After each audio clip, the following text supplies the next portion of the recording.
लक्ष्य coaching classes के online YouTube channel पर आपका हार्दिक स्वागत है। देखो नेक्स्ट आगे पीछे वाले क्लास में हमने चर्चा की थी नंबर सिस्टम के बारे में,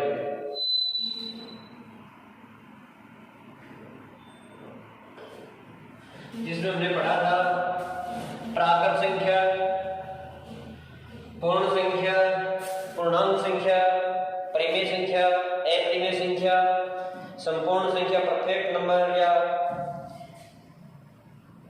भाज्य अभाज्य सम विषम संख्याओं के बारे में, त्रिकोणीय संख्याओं के बारे में हमने चर्चा की थी। नेक्स्ट उसी में आगे देखो जुड़ा हुआ टॉपिक भिन्न, जो रीट फर्स्ट लेवल के विद्यार्थियों के लिए आर्टेट बहुत ही महत्वपूर्ण टॉपिक, जिससे 5 से 4 प्रश्न आने की संभावना रहती है। तो देखो इसमें भिन्न को लिखते हैं अंश बटा हर। क्या लिखते हैं? अंश बटा हर। अब आप एक बात देखो, मैंने पीछे वाली क्लास में बात बताई थी कि परिमेय संख्या और भिन्न में अंतर क्या है। तो परिमेय संख्या एक बार फिर से लिख रहा हूं मैं, परिमेय संख्या, परिमेय संख्या को भी क्या लिखते हैं? अंश बटा हर, हर नॉट इक्वल टू 0। इसको भी लिखते हैं हर नॉट इक्वल टू 0। ऐसा ही तो लिखते हैं। तो फिर दोनों में डिफरेंस क्या है? तो मैंने यहां ये बात बताई थी कि परिमेय संख्याओं के अंश में है सदैव पूर्णांक संख्याएं होते हैं। कैसी होती है? पूर्णांक संख्याएं होती हैं। परिमेय संख्याओं के अंश है सदैव कैसी संख्याएं होती है? पूर्णांक संख्याएं। तो फिर भिन्न के अंश है सदैव ध्यान रखना है प्राकृत संख्या होती है। प्राकृत संख्या भी दे रखा है, कई जगह आपको पूर्ण संख्या भी मिल जाएगा। क्या मिल जाएगा? पूर्ण संख्या। भिन्न के अंश है प्राकृत संख्या या कई जगह आपको पूर्ण संख्या भी मिल जाएगा। और ये दोनों आ जाए तो आपको पूर्ण संख्या को राइट मानना है। किसको मानना है? पूर्ण संख्या को राइट मानना। तो सदैव ध्यान रखना है दोनों में डिफरेंस क्या है, इसलिए ध्यान रखना है ये सदैव प्लस की संख्याएं होंगी, ये सदैव प्लस और माइनस दोनों ही संख्याएं हो सकती हैं। इसलिए प्रत्येक भिन्न एक परिमेय संख्या होती है, लेकिन प्रत्येक परिमेय संख्या एक भिन्न नहीं होती है। यानी प्रत्येक भिन्न, सभी भिन्न परिमेय संख्याएं होती हैं, लेकिन प्रत्येक परिमेय संख्या भिन्न नहीं होती है। इस बात को ध्यान रखना है। इसी में आगे बता रहा हूं। अब भिन्न में आपको 2-3 शब्दों का ध्यान रखना है। तो इस वीडियो में काम की 5-7 बातों की चर्चा कर रहा हूं आपके साथ, महत्वपूर्ण। एक तो भिन्न में आपको उचित भिन्न याद रखना है, एक आपको याद रखना है अनुचित भिन्न याद रखना है। आपके सिलेबस में उचित और अनुचित दोनों दे रखे हैं। एक आपको याद रखना है मिश्र भिन्न। क्या याद रखना है? मिश्र भिन्न। यहां से आपको ध्यान रखना है उचित भिन्न तो होती है जिसका अंश तो हो छोटा और हर क्या हो बड़ा। यानी 3/4, 5/7, 11/23, ये सारी की सारी कैसी भिन्न हैं? उचित भिन्न है। इसी प्रकार से अंश कैसा हो जाए बड़ा, वह हर कैसा हो जाए छोटा, तो ये हो जाएंगे जैसे 4/3, 7/5, 23/11, ये सारे एग्जाम्पल किसके हो जाएंगे? अनुचित भिन्न के हो जाएंगे। तो ध्यान देना, उचित भिन्न वे भिन्न होती है जिसमें अंश तो कैसा मान होना चाहिए? छोटा। देखो 4 से 3 छोटा, 7 से 5 छोटा, 23 से 11 छोटा। तो अंश छोटा होना चाहिए, हर का मान बड़ा होगा, तो कौन सी भिन्न कहलाएगी? उचित भिन्न कहलाएगी। इसी प्रकार से यदि अंश बड़ा हो और हर छोटा हो, देखो इससे ये बड़ा, इससे भी ये बड़ा है, इससे भी ये बड़ा है, तो यदि हर बड़ा हो तो उचित भिन्न, और यदि अंश बड़ा हो भिन्न हो जाएगी। अब मिश्र भिन्न के बारे में एक महत्वपूर्ण फैक्ट है, उस बात को जानना है, ध्यान रखना है। आज तक आपने क्या सीखा क्या नहीं सीखा वो अलग चीज है। मिश्र भिन्न की डेफिनेशन क्या होगी, सबसे पहले तो ये आपको पता होना चाहिए। मिश्र भिन्न की डेफिनेशन होती है पूर्ण संख्या प्लस में उचित भिन्न। कैसी होती है? वेरी वेरी इंपॉर्टेंट स्टेटमेंट है, ध्यान रखना, वेरी वेरी इंपॉर्टेंट है। आपको सीधा प्रश्न आएगा कि मिश्र भिन्न के संबंध में सही कथन का चुनाव कीजिए। प्रश्न आएगा कि मिश्र भिन्न के संबंध में सही कथन का चुनाव कीजिए, और प्रश्न आएगा, ऑप्शन आएंगे प्राकृत संख्या प्लस उचित भिन्न, पूर्ण संख्या प्लस उचित भिन्न, पूर्णांक संख्या प्लस उचित भिन्न और परिमेय संख्या प्लस उचित भिन्न। तो याद रखना है पूर्ण संख्या प्लस में उचित भिन्न होती है। यदि आपसे पूछ ले कि इनमें से भी आपको पूछे कि 3/4, 5 सही 1/7, 0 सही 3/4, 0 सही 5/3 और आ जाएगी 3 सही 5/4। इनमें से पूछे कि कौन कौन मिश्र भिन्न है और कौन कौन मिश्र भिन्न नहीं है, तो ध्यान देना ये मिश्र भिन्न नहीं है, ये भी मिश्र भिन्न है, ये मिश्र भिन्न है, ये मिश्र भिन्न नहीं है और ये भी मिश्र भिन्न नहीं है। मिश्र भिन्न क्यों नहीं है? क्योंकि यहां देखो कि कौन सा मान लिखा है, उचित भिन्न। तो यहां देखो उचित भिन्न है, यहां उचित भिन्न है, लेकिन यहां पर इसके साथ में कोई संख्या नहीं है, इसलिए नहीं है। यहां भी उचित भिन्न है प्लस में पूर्ण संख्या, तो पूर्ण संख्या देखो 0 पूर्ण संख्या होती है, इसलिए मिश्र भिन्न है। यहां ये अनुचित भिन्न है, ये भी अनुचित भिन्न है, इसलिए दोनों कैसी होगी, मिश्र भिन्न नहीं है। तो आपको पूछे कि कौन कौन मिश्र भिन्न है, तो 2 ही मात्र मिश्र भिन्न है, बाकी एग्जाम्पल तो मिश्र भिन्न के हैं ही नहीं। ये 2 मात्र कैसे एग्जाम्पल है, मिश्र भिन्न के एग्जाम्पल है। इसी में आगे बता रहा हूं। अब आपको मिश्र भिन्न में बदलना आना चाहिए। किस में आना चाहिए? मिश्र भिन्न में बदलना आना चाहिए। तो आपको मैं 2 एग्जाम्पल बता रहा हूं। एक तो लिखा हमने उचित भिन्न, एक हमने लिखा अनुचित भिन्न।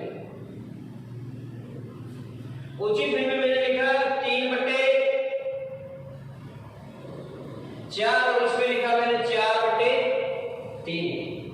सही लिखा है क्या? इसको तो मिश्र भिन्न में बदल देंगे, 1 से 1/3 हो जाएगा। इस प्रकार से बदलना नहीं आता है तो 4 और 3 का भाग ले लो, 3 एकम 3 और शेष फल कितना बचेगा, 1 बटा कितना हो गया, 3 हो गया। 3 एकम 3 और 1 4/3 कितने हो गए, 3 हो गए। इसी प्रकार से इसको बदलेंगे तो 3 में यदि 4 का भाग लेंगे तो जाएगा क्या, नहीं जाएगा। तो हमने बचपन में सीखा है कि 4 एकम 4 बराबर 4, 4 गुणा 2 बराबर 8, 4 गुणा 3 बराबर में 12। इसी प्रकार से आगे चलते रहेंगे, लेकिन 4 गुणा 0 बराबर 0 भी होता है और ये सवाल यहीं से था ऊपर वाला। तो 0 बार 12 बोलेंगे, यहाँ 0 आएगा, शेष फल कितना आ जाएगा, 3। तो ये हो जाएगा 3/4। तो 0 सही 3/4 में कैसे होगी, मिश्र भिन्न होगी। इसी में आगे ध्यान रखना है। तो मिश्र भिन्न के लिए एग्जाम्पल पूछ ले कि कौन सा एक मिश्र भिन्न का एग्जाम्पल है या नहीं है, तो इस बात को ध्यान रखना है। यदि आपको पूछ ले कि 0 से 1/2 मिश्र भिन्न का एग्जाम्पल है क्या, तो 0 से 1/2 मिश्र भिन्न का एग्जाम्पल है क्या, है। 0 से 1/2 भी मिश्र भिन्न का एग्जाम्पल है। 5 से 1/7 आ जाए तो भी मिश्र भिन्न का एग्जाम्पल है। इसी प्रकार से दिया जाए कि 4 से 3/4 तो भी मिश्र भिन्न का एग्जाम्पल है। यदि ऐसा मान आ जाए कि 0 सही 5/7 तो भी मिश्र भिन्न का एग्जाम्पल है। यदि मान आ जाए 5 सही 7/3 तो ये मिश्र भिन्न का एग्जाम्पल नहीं है, क्योंकि यहां पर कौन सी भिन्न आ गई, अनुचित भिन्न आ गई। कौन सी भिन्न आ गई, अनुचित भिन्न आ गई। तो इस बात को आपको क्या रखना है, ध्यान रखना है। इसके बाद आगे की बात देखिए, इसमें एक आगे आती है 10 दशमलव भिन्न। कौन सी आती है, दशमलव भिन्न, यानी दशमलव की संख्याएं जो लिखी होती है वो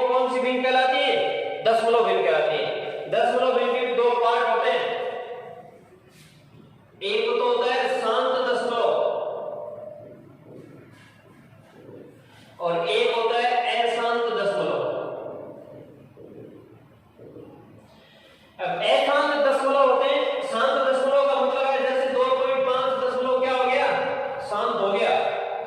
अशांत दशमलव का मतलब है जिसमें दशमलव क्या नहीं होना चाहिए, जैसे 3.333 इस प्रकार से बढ़ता रहेगा, जैसे 5.1 6 7 4 3 2 इस प्रकार से आगे बढ़ता रहेगा। तो इसमें भी इसके आगे दो पार्ट होते हैं, एक होता है आवर्ती अशांत दशमलव, एक होता है अनावर्ती अशांत दशमलव। यानी जिसमें आवर्ती क्या हो, जैसे 3.333 इस प्रकार से चल रहे हैं तो देखो आवर्ती है, तो आवर्ती हो तो 3.3 के ऊपर क्या लिख देंगे, बार लिख देंगे। एक होता है अनावर्ती अशांत दशमलव जिसमें 5.1 6 4 7 3 2 इस प्रकार से चले। अब इसमें देखो अनावर्ती का मतलब है एक ही अक्षर की बार बार आवर्ती या दो अक्षरों के बाद बार बार आवर्ती हो रही हो, तो इसमें ऐसी कोई आवर्ती नहीं हो रही हो तो उसको कहते हैं अशांत अनावर्ती। और आवर्ती का मतलब जिसमें आवर्ती हो रही हो, शांत का मतलब जिसमें दशमलव क्या हो जाए, शांत हो जाए। जैसे 5/4 में भाग दोगे तो 4 एकम 4 4 दूनी 8 और ये आ जाएगा 1.25, यानी इसके बाद इसका क्या हो गया, दशमलव शांत हो गया। तो यहां तक आपको भिन्न की बात समझ में आनी चाहिए। बढ़ो आगे, अरे बात आ रही है क्या समझ में? तब मैं कुछ महत्वपूर्ण नियम बता रहा हूं, आपको ध्यान रखना है। पहला नियम लिखना है, महत्वपूर्ण तथ्य, इस प्रकार से हेडिंग लगा देनी। क्या लगा देनी, महत्वपूर्ण तथ्य। और एक नंबर लिखना है सबसे पहले अभाज्य खंड ज्ञात करना। अभाज्य खंड ज्ञात करना, ये प्रश्न था जो अब की बार फर्स्ट ग्रेड जनवरी में हुई है, उसमें पूछा था। अभाज्य खंड ज्ञात करने का प्रश्न किसने पूछा था, जब ये एग्जाम हुआ ना जनवरी में फर्स्ट ग्रेड, उससे पहले दिन का जो पेपर था 1 जनवरी का, उसमें पूछा था 25 880 में पूछा था, 25 280 में ऐसे पूछा था कि कितने अभाज्य खंड होंगे। तो सबसे पहले मैं सिंपली बता रहा हूं आपको कि अभाज्य खंड यदि ज्ञात करने हो तो कैसे पूछे। आपसे पूछ ले कि 48 में कितने अभाज्य खंड हैं, 48 में कितने अभाज्य खंड हैं, सिंपल सा सवाल। अब की बार फर्स्ट ग्रेड में एक सवाल आया था कि 25 880 में कितने अभाज्य खंड होंगे, वो यहीं से था। तो आपसे पूछ ले कि 48 में कितने अभाज्य खंड हैं, तो कोई बता सकता है कि 48 में 10 सेकंड का समय आप निकाल के देखो कितने अभाज्य खंड होंगे। अभाज्य खंड का मतलब है सॉल्यूशन लिखना है और 48 के अभाज्य गुणनखंड कर देने इस प्रकार से। तो 2 का भाग दोगे तो 24, फिर 2 का भाग दोगे तो 12, फिर 2 का भाग दोगे तो 6, फिर 2 का भाग दोगे 3 और फिर 3 का दोगे तो 1, इस प्रकार से लिखेंगे। 48 में 2 का भाग देंगे 24, 24 में 2 का भाग 12, 12 में 6 और ये आ जाएगा। तो ये अभाज्य खंड आ गए 2, देखो कितने आ गए 1 2 3 4 और 5। तो अभाज्य खंडों की संख्या कितनी हो जाएगी, अभाज्य खंड बराबर कितने हो जाएंगे, 5 हो जाएंगे। कितने अभाज्य खंड हो जाएंगे, 5 हो जाएंगे। इसी प्रकार से एक सवाल और कि आपको पूछ रहे कि 216 में कितने अभाज्य खंड होंगे, 216 में कितने अभाज्य खंड होंगे। तो 216 को 216 यहां लिख कर किस प्रकार से कर दो, अभाज्य गुणनखंड निकालो। 2 का भाग दोगे तो 108, फिर 2 का भाग दोगे तो 54, फिर 2 का भाग दोगे 27, फिर 3 का भाग दोगे 9 और फिर 3 का दोगे तो 3 और 3 का दोगे तो 1। तो 1 2 3 4 5 6, तो कितने अभाज्य खंड होंगे, 6 खंड होंगे। आंसर हो जाएगा कितना, 6। जो की बार एक प्रश्न आया था उसका उत्तर भी शायद 6 ही था फर्स्ट ग्रेड में। आज घर जाके देखना है, उसको सोल्व करना है अच्छे से ढंग से कि उसमें कितने अभाज्य खंड होंगे। इसी प्रकार से यदि कोई एक सवाल और आ जाए, ये तो था सिंपल भाषा में, इसी में यदि दूसरा टाइप पूछे तो दूसरा टाइप कैसे पूछ सकता है? दूसरा टाइप पूछ सकता है कि 64 की पावर 112 में कितने अभाज्य खंड होंगे, में कितने अभाज्य खंड होंगे। 10 सेकंड का समय आप निकालें, उसके बाद बात करते हैं। 64 की पावर 112 में कितने अभाज्य खंड होंगे? तो 64 की पावर 112 में कितने अभाज्य खंड होंगे? तो सॉल्यूशन कर लेते हैं, क्वेश्चन हो जाएगा। तो 64 के करो, तो 64 के 2 बार करोगे तो 32, फिर 2 का भाग दोगे 16, 2 का भाग दोगे 8, 2 का भाग दोगे 4, 2 का भाग दोगे 2, 2 का भाग दोगे तो 1। तो कितने अभाज्य खंड होंगे? तो यहां से देखना है, यदि 64 की पावर कहीं आपने ऐसा दिखाया गया कि 5 की पावर 3 हो तो 5 गुना 5 गुना 5 लिखते हैं 3 बार। अरे ऐसा ही तो लिखते हैं, तो इसको भी ऐसा ही लिखेंगे। कैसे लिखेंगे? 64 गुणा में 64 गुणा में 64 कितनी बार लिखेंगे? 112 बार लिखेंगे। कितनी बार लिखेंगे? 112 बार। यदि एक बार 64 में कितने गुणनखंड है? 5, तो इसमें भी कितने होंगे? 5, इसमें भी कितने होंगे? 5। हर बार कितने होंगे? 5-5 होंगे। तो आप इसको डायरेक्ट बता देना यहां सॉल्यूशन करके। यदि एक बार 64 में कितने गुणनखंड है? 5, तो 112 बार में कितने होंगे? तो 112 से गुणा कर दो, तो ये हो जाएगा 5 दूनी 10, 5 एक 5 1 6 और 5 1, तो ये हो जाएगा कितना? 560। तो कितने अभाज्य गुणनखंड होंगे? 560 अभाज्य गुणनखंड होंगे। यदि आपको पूछ ले कि 64 की पावर 112 में कितने अभाज्य खंड होंगे, इसी में आगे मैं एक सवाल और लिख रहा हूं, नेक्स्ट आपको सोल्व करके बताना है।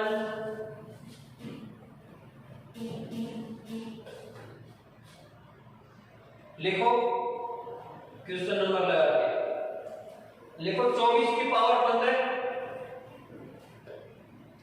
उसके बाद लिखो 17 की पावर 13, उसके बाद लिखो गुणा में 18 की पावर 143, ये लिखा 43 के परिमाण में कितने अभाज्य गुणनखंड होंगे, में अभाज्य खंड कितने होंगे ये निकालते हैं। अभाज्य खंडों की संख्या कितनी होगी? संख्या ज्ञात करो। 24 की पावर 15, 17 की पावर 13, 84 की 18 की पावर 43 में कितने अभाज्य खंड होंगे? अभाज्य खंडों की संख्या ज्ञात करके बतानी है। तो बताओ कितनी आएगी? बहुत ही आसान सवाल है। देखो, क्या अभी हमने ऐसा निकालना देखा था क्या? देखा था। फिर देखो इसका भी निकाल लेंगे, इसका निकाल लेंगे, तीनों का अलग अलग निकाल लेंगे और जो भी आएगा उसको आपस में जोड़ देंगे। तो इसका निकालेंगे तो आएगा, देखो 24 का निकालेंगे क्या आएगा? 2 का भाग 12 बार, फिर 2 का भाग 6 बार, फिर 2 का भाग 3 बार, 3 का भाग 1 बार, तो 4 गुणा में 15 बराबर कितने हो गए? 60 हो गए। यानी 24 की पावर 15 में कितने खंड होंगे?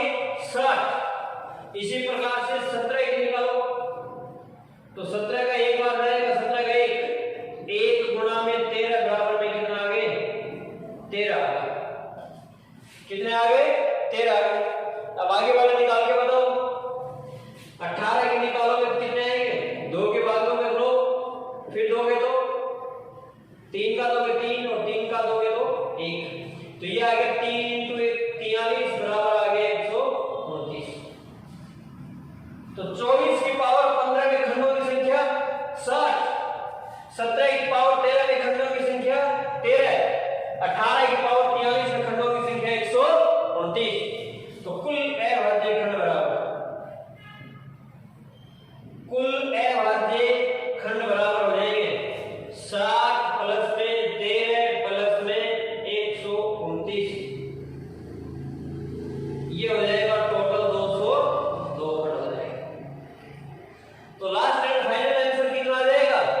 202 खंड हो जाएंगे। यदि ऐसा कोई भी सवाल आए तो आपको कर लेना है। नेक्स्ट दूसरा महत्वपूर्ण तथ्य, पहला महत्वपूर्ण तथ्य हमने क्या पढ़ा है? पहला महत्वपूर्ण तथ्य पढ़ा हमने अभाज्य खंडों की संख्या ज्ञात करना। तो जल्दी से इसको उतारें, उसके बाद आगे वाला नेक्स्ट दूसरा तथ्य पढ़ते हैं।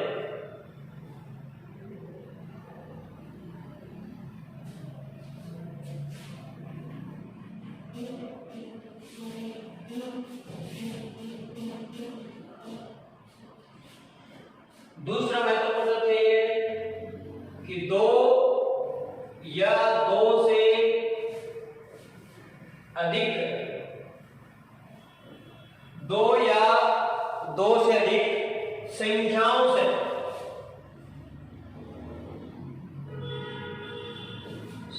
से पूर्णतः कटने वाली संख्याएं निकालना। पूर्णतः कटने वाली संख्याएं निकालना। और एग्जाम्पल बता रहा हूं उसका पहला। एग्जाम्पल के द्वारा बहुत आसानी से समझ में आएंगे।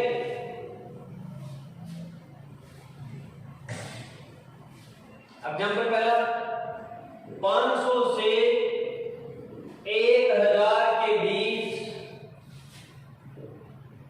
कितनी संख्याएं हैं जो 2, 3 व 4 से पूर्णतः विभाजित हो? 500 से 1000 के बीच कितनी संख्याएं हैं जो 2, 3 व 4 से पूर्णतः विभाजित हो? एक सवाल मैं आसानी से निकाल के बता रहा हूं, दूसरा सवाल आपको निकालना है। जब कभी भी ऐसा सवाल आए कि आपको ऐसा पूछे कि 1000 से 1500 या 5000 से 6000 के बीच या 10000 से 30000 के बीच या 100 से 500 के बीच, तो ऐसा जब भी सवाल आए तो 2 तरीके के सवाल आते हैं। एक आता है 500 से 1000 के बीच, एक आता है 500 से 1000 तक। बहुत अंतर है। इस बीच शब्द की जगह कौन सा शब्द मिल जाएगा आपको? तक। यदि बीच आता है तो इन दोनों के बीच की संख्याएं शामिल करनी है, इन दोनों को शामिल नहीं करना है। यदि तक शब्द आए तो इन दोनों को शामिल करना पड़ेगा। इस बात को ध्यान रखना है। तो नेक्स्ट है इसमें सबसे पहले जिनका भाग लेना है उनका एलसीएम ले लो। तो 2, 3 व 4 का एलसीएम बराबर हो जाएगा 12। कितना हो जाएगा? 12। उसके बाद फिर सबसे छोटी संख्या में भाग लेना है। 500 में किसका भाग लेना है? 12। एक बार किसमें भाग लेना है? 1000 में लेना है। किसका? 12। दोनों में इसमें भाग दोगे तो 12 चौके 48, 2 0 12 1 12, शेष कितने बच गए? 8। अब आगे भाग जाएगा नहीं, यानी 1 से लेकर के 500 तक, यानी 1 से लेकर के 500 तक कितनी संख्या है? 41। अरे 500 में भाग किया, इसका मतलब 500 से छोटी संख्याएं कितनी हैं जिसमें 2, 3, 4 का भाग रहेगा? 41। 500 से बड़ी निकालनी है मेरे तो यहां निकालेंगे तो ये तो आएगा 1 to 500 और ये आएगा 1 to 1000। कितना आएगा? 1000। यहां भाग दोगे तो 12 96, 4 0 12 3 36, शेष कितने बचेंगे? 4। यानी 1 से लेकर के 1000 तक संख्याएं कितनी है? 83। अब एक बात बताओ, ये कोई ग्राफ है, यहां पर 1 लिखा है, यहां पर लिखा है 1, यहां पर लिखा है 500। यहां तक संख्याएं कितनी? 41 है। 1 से लेकर के 500 तक कितनी?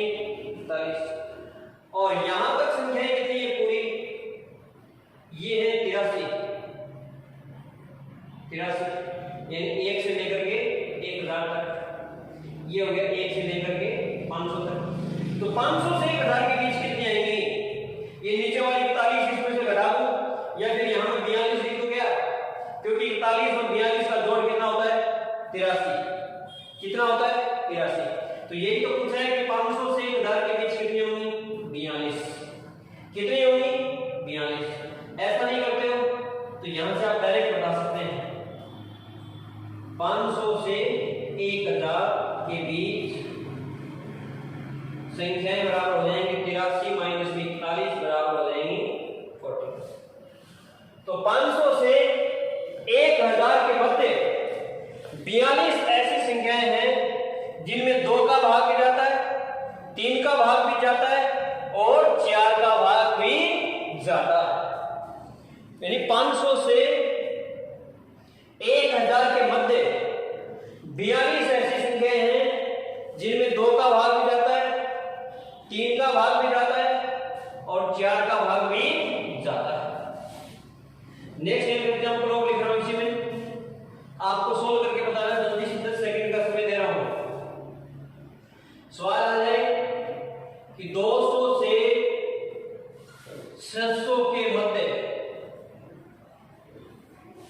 कितनी संख्याएं हैं,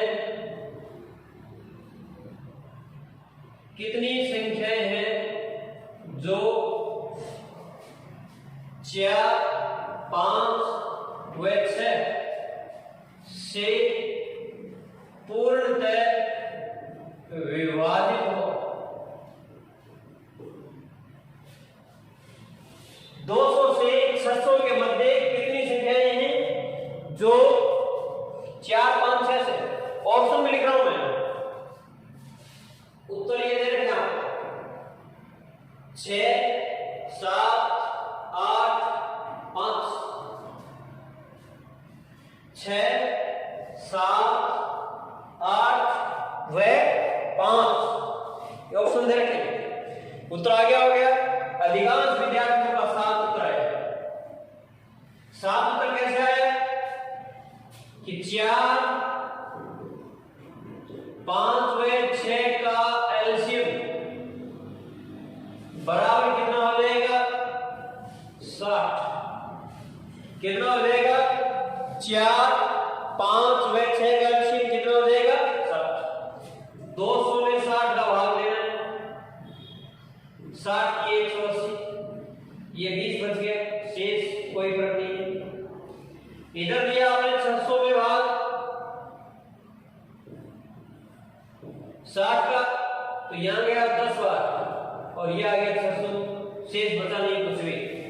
सब ने घटा के बता दिया कि 10 में से 3 गए तो कितने बचे? 7, जो कि एक गलत आंसर है।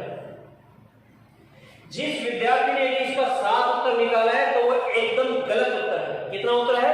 गलत। इसका राइट होगा 6। कितना होगा? 6। अभी मैंने एक बात बोली थी, यदि यहां एक शब्द होता मध्य या इसकी जगह होता है बीच, तो इसका दोनों का एक ही अर्थ है और इनके मध्य वाले शब्द लेने हैं। मैंने कहा कि 600 और 200 काउंट नहीं होंगे, इसका मतलब यहां एक 600 काउंट हो गया है। 600 में भी किसका भाग जाता है? 60 का भाग जाता है। इसलिए इसमें से एक घटा देना है और ये कितना हो जाएगा? 9 हो जाएगा। कितना हो जाएगा? 9 हो जाएगा। अब यहां से घटाना है कि 9 - 3 बराबर कितना आ जाएगा? 6। यानी इस 600 वाले पद को शामिल नहीं करना है, क्योंकि हमें बोला है कि 200 से 600 के मध्य का मतलब होता है उनके बीच वाली संख्याएं। तो 600 से पहले वाली संख्या होती है 540, तो लास्ट संख्या आएगी 540। वो एक संख्या 600 वाली घट जाएगी। इस बात को यहां पर ध्यान देना है। यदि शब्द हो मध्य, बीच, यदि यहां शब्द होता तक, तो आपका उत्तर 7 सही था, क्योंकि फिर 600 को शामिल करना पड़ता, 600 तक आता। 600 को शामिल करते तो इसका उत्तर 7 क्या होता? राइट होता। इस बात को क्या करना है? ध्यान रखना है। इसके बाद एक सवाल और बता रहा हूं इससे आगे। यदि आपको भाजक निकालना बता रहा हूं मैं, नेक्स्ट इसी में तीसरा बात, दो महत्वपूर्ण तथ्य बताए। एक तो महत्वपूर्ण तथ्य है कि अभाज्य खंड की संख्या निकालना। दूसरा महत्वपूर्ण तथ्य बताया क्या कि दो या दो से अधिक संख्याओं से कटने वाली संख्याएं निकालनी हो तो। तीसरा सवाल इसी में मैं बता रहा हूं, बात है भाजक निकालना। तीसरी बात क्या बता रहा हूं मैं, भाजक निकालना। क्या बता रहा हूं मैं, भाजक निकालना। भाजक निकालना में तो पहला एक नियम है, उस नियम को ध्यान से देखना है। उस नियम को मैं बता रहा हूं, ध्यान से सुनना है। दो संख्याओं में एक निश्चित संख्या से भाग देने पर, दो संख्याएं दे रखी है आपको, एक तो दे रखा है x और एक दे रखा है y। एक संख्या तो दे रखी है x और एक दे रखा है y। इन दोनों संख्याओं में हम किसी निश्चित संख्या से भाजक से भाग दे रहे हैं, हम a का भाग दे रहे हैं। नियम ध्यान से सुनना, यदि नियम समझ में आ गया तो सवाल बहुत इजी हो जाएगा, नहीं तो सवाल इतना टिपिकल हो जाएगा कि आपके समझ में नहीं आएगा कि मुझे क्या करना है क्या नहीं करना है। दो संख्याओं में, दो संख्याएं एक x और एक y, यानी पहली संख्या बराबर x और दूसरी संख्या बराबर क्या हो गया y। दो संख्याएं एक x और एक y में एक निश्चित भाजक a का भाग दिया मैंने, एक दो संख्याएं उसमें एक निश्चित भाजक से भाग देने पर क्रमशः शेष, यहां पर हमें शेष प्राप्त हो रहा है r1 और यहां पर हमें शेष प्राप्त हो रहा है r2। दो संख्याएं x और y में एक निश्चित भाजक से भाग देने पर क्रमशः शेष r1 व r2 प्राप्त होते हैं। यहां तक समझ में क्या बात? संख्याएं कितनी? दो। अरे ऐसे संख्याएं, एक तरफ लिख दिया 40, एक तरफ लिख दिया 45, दोनों में हम दे रहे 8 का भाग, सॉरी 7 का भाग। तो यहां कोई एक शेष फल प्राप्त होगा, यहां भी कोई एक शेष फल प्राप्त होगा। यहां पर 5 शेष फल प्राप्त हो जाएगा, यहां 3 शेष फल प्राप्त हो जाएगा। इसी प्रकार से r1 और r2 क्या हुए? शेष फल प्राप्त हुए। यदि उन दोनों संख्याओं को जोड़ करके x प्लस y में a का भाग दे दें, दो संख्याएं दे रखी एक x और एक y, इसमें किसी निश्चित भाजक से भाग देने पर r1 व r2 शेष प्राप्त होते हैं। यदि उनको जोड़ करके उस निश्चित भाजक से भाग दें तो शेष r3 प्राप्त होता है। शेष कितना प्राप्त होता है? r3 प्राप्त होता है। तो भाजक बराबर होगा r1 प्लस में r2 माइनस में होता है r3। वेरी वेरी इंपॉर्टेंट संबंध आज तक एग्जाम में बहुत बार पूछा गया। सीधा सीधा नियम आता है, नियम ये आता है, नियम ही बोल रहा हूं मैं, जो बोल रहा हूं, दो संख्याओं में एक निश्चित भाजक से भाग देने पर शेष r1 में r2 प्राप्त होता है। यदि उनके योगफल में निश्चित भाजक से भाग देने पर शेष r3 प्राप्त होता है तो भाजक होगा r1 plus r2 minus r3। यदि यहां तक की बात किसी को समझ में नहीं आई तो पूछें, नहीं तो फिर मैं आगे एक सवाल लिख रहा हूं और उसको करके बताना है।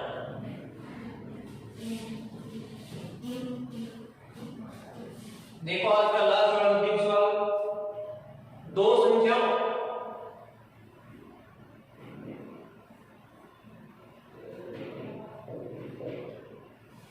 में एक निश्चित भाजक से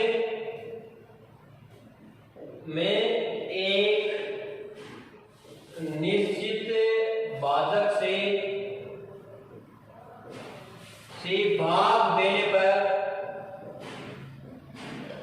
निश्चित भाजक से भाग देने पर क्रमशः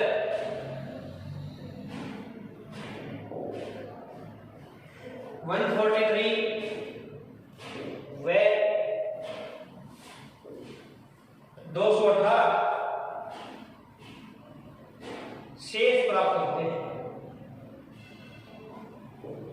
शेष प्राप्त होते हैं। यदि उनके योगफल में भाग किया जाए, यदि उनके योगफल में भाग दिया जाए तो शेष 74 प्राप्त होता है। तो शेष 74 प्राप्त होता है तो भाजक होगा, तो भाजक होगा। ये ऐसा नियम, ये तो रहा R1, ये रहा R2 और ये रहा R3। दो संख्याओं में भाग देने पर निश्चित भाजक से क्रमशः 143 R2 R1 प्राप्त होते हैं, तो 74 भाजक बराबर 143 प्लस में 218 माइनस का कितना आ जाएगा 74। सॉल्यूशन कर देना, उत्तर आ जाएगा। इससे आगे नेक्स्ट आगे कल पढ़ेंगे। ध्यान देना, बहुत ही शानदार सवाल है। इसका जो सॉल्यूशन करके लास्ट उत्तर निकालोगे तो 287 आएगा। तो भाजक कितना आ जाएगा 287। ऐसे में सवाल बहुत बड़ा हो जाएगा। तो आज के लिए इतना ही। Thank you so much. Video को अधिक से अधिक लाइक करें, शेयर और अपने दोस्तों को अधिक से अधिक पहुंचाएं ताकि सभी विद्यार्थी इसका समान रूप से फायदा उठा सकें। नीट लेवल फर्स्ट में बहुत ही महत्वपूर्ण टॉपिक है। थैंक यू सो मच, धन्यवाद।